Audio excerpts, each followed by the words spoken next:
Hey everyone, I'm Jordan Post and I'm the ministry coordinator here at Holy Trinity Lutheran Church. One of the main aspects of my job is to help coordinate the volunteers, events, and to help get everyone connected or plugged in here within different areas of the church. In order to do that, we purchased a software this past summer called Realm. You guys probably heard about it because we launched it at the end of November in order to help streamline our registration process. However, because Advent season is always crazy, and in the middle of a global pandemic, it just made it even crazier, we didn't quite get to explain or put out as much information about the software as we would like. The software has a lot of aspects to it that are going to be a huge benefit to our congregation, but we just need to explain those a little bit better to you. So we decided to post a video each month that's sort of a tips and tricks video about Realm. We'll dive into a different aspect of Realm each month, and I'll even kind of answer some frequently asked questions that you guys have had. So let's get started. One of the first misconceptions about Realm that I've heard is that Realm is replacing our church website, and that is not the case. Our church website and Realm are totally different programs. Realm is more of a communication software where we can send out church-wide communication via text, push notification on the Realm app, or via email. It'll also allow us, like we've done, to have you register for services. We are able to eventually add our volunteers and schedule them through Realm. It will also help some of our church leadership and different ministry groups communicate with each other as we move forward. A lot of that is still yet to come, but there are some great things on horizon with this app. But just so you know, the church website is not going anywhere. You'll still be able to find the wrap there, the bulletins, live stream the services. It is all going to stay the same. Realm has nothing to do with that. You should have already received an email from us in order to set up your account for Realm. If you didn't, please contact the church office, or you can email me at jpost@holytrinityedmond.org in order to get that email sent to you. One tip I would give you is that the email will say that you can set up your account via the app with a specific code. However, we've had many congregation members that have tried that and it just hasn't been successful for anyone. So my advice would be, once you get the email, please click on the hyperlink inside of the email and follow the prompts to set up your account. Once you're done, then you can log into the app with your username and password that you've set up. So please set up your account via web browser first, then you can download the app. With that being said, the login website for Realm is onrealm.org. That's onrealm.org. And the app is called Realm Connect. You can download that in your iTunes store or in any Google Play Store for Androids. That's about it for my frequently asked questions right now. Now I'm going to show you how you can register for our services. Okay, now we're going to show you how to register for services utilizing Realm. So I'm going to be using my husband Ben's account as an example for this. When you first log into Realm, this is the page that you're going to see. If you're wanting to see what services are available and to register for one, you will come here on the left-hand side and click the Events tab. Once you do so, that will pop up showing you all of the upcoming events that we have here at Holy Trinity. So let's say Ben wants to attend the 10:45 traditional service. You would click this right here. That will then pop up for that specific event, showing you the date, the time, and you'll see that here again. It will also show you the address of the event, where it's located, and specifically within the church where that's going to be located. So for instance, Sanctuary, Luther Commons, if there is a specific location within the church, we will have that listed. If you have any questions about the event, it will have an event contact listed, which you can see as me, and it will also have an option where you can click to email me as well.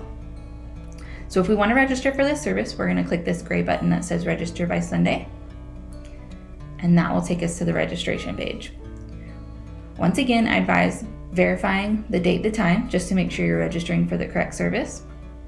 And then if you see over here, it asks who's attending this event. Since Ben is the one that is starting the registration, his name's automatically going to be checked.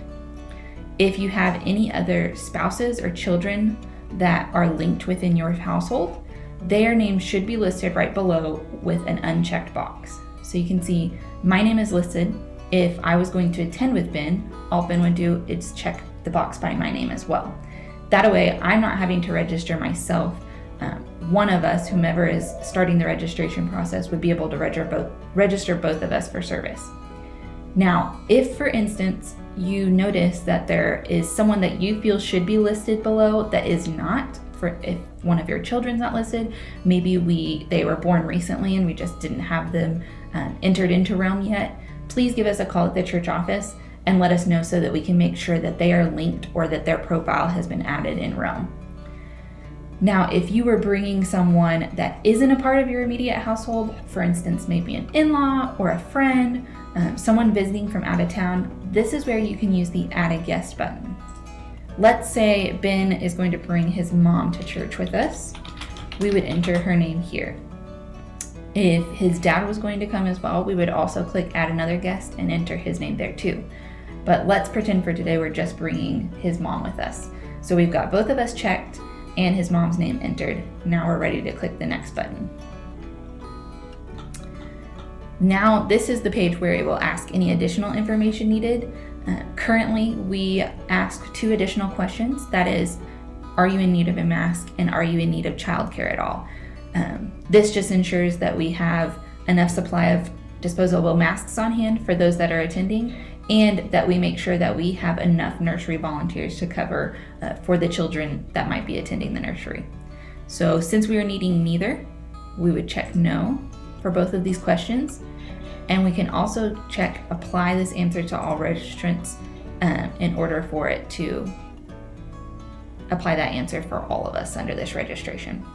We can also provide an email and a phone number for Susan that then puts that information into Realm for the church if we needed to contact her for any reason. One good example would be right now during COVID, if someone she sat near, even though we are social distancing, if she came in contact with someone that did test positive for COVID, we would have the information to contact her and make her aware of that situation. So since we've got all of this information filled out, we're now ready to click the next button here at the top right. And this last page is just an overview of all your information. So this is where you'll just skim over it, verify that everything is correct before you hit the final register. So as you can see, we've got Ben, myself, and my mother-in-law, Susan, all registered. Looks good to go. We will click register at the top right. So now we've registered for service. It takes us back to that initial page for this event, and as you can see, it shows that we have been registered. If I were to click back to the events tab here on the top left, it now pops up showing events that I've registered for. So let's say, for instance, that now for some reason we're unable to attend that service. I will click the events that I've registered for, and you can also see it now has a manage registration button that has popped up. So if we click that, it's going to take us back to our registration, and there will be 2 buttons that have popped up now that we didn't see before. One is edit who's coming. The other in bright orange is cancel registration. For edit who's coming, this would allow us to edit those additional detail questions, mask needed, childcare needed. If all of a sudden you needed a mask, you can now switch that to yes, or same thing for childcare, you could switch that to yes as well. Edit who's coming would also let you delete just one attendee. So if, for instance, Susan wasn't able to come, we could go into edit and delete her registration without canceling the entire thing. But let's say we're not able to come at all. Maybe we registered for the wrong service. We decided we wanted to attend Modern instead. We would hit cancel registration. It will bring a pop-up like this, and this also will let you either cancel everyone or only cancel certain people in the reservation. But since we're wanting to attend the Modern service, we're going to cancel everyone. All right, so we've hit cancel. Now it verifies that the registration has been canceled. You can see that down here. And it has also sent me an email letting me know that the registration has been canceled. If we go back to the events page, you will also see down here in upcoming events that there's no longer events that you're registered for at all. So that is how you will register for any services that we have as we are currently taking reservations. As for now, that is still something that we will be doing until further notice. So if you guys have any questions about it, once again, please contact the church office at 405-348-3292, or you can send me an email at jpost@holytrinityedmond.org. Thank you for watching and have a great day.